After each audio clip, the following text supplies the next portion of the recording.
Sabi mo, sa CICC kasi, kaya nyo yung makita yung source ng mga gumagawa ng mga bots.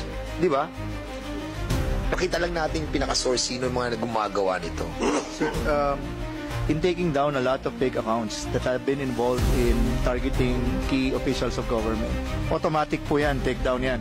Tapos ang followers mo inorganic. O pwedeng either bumili ka ng dating page, tapos Na may laman na. may laman na, tapos binago mo lang para yung likes mo, yung likes ng lumang page nandoon, or talagang walang like yung page mo, pero pag ganun post kasi sir, malamang ma-detect ka rin ni Facebook, matatag ka rin, matatanggal ka rin kasi may automatic feature din si Facebook. Ang pinag-uusapan na natin, cyber libel, o yung kanina, yung satirical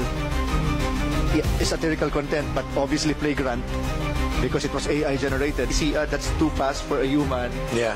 And you don't have organic likes, and you're too many. Exactly. So, mixture eh. Mixture siya eh. Kaya, ang hirap mag-rely lang doon sa pag nakita mo yung post mo, tapos andyan na yung banat sa'yo, ang dami na.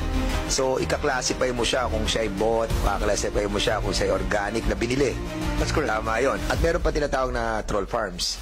Iba pa yun. Tao yun. Na talagang meron silang page na, halimbawa, 2,000 owner ng page.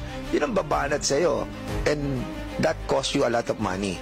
Kasi babayaran mo yung grupong yan. That's correct, Your Honor. And let me add, Your Honor, that actually all of this that we are discussing right now is a violation of the terms of use of the social media platforms.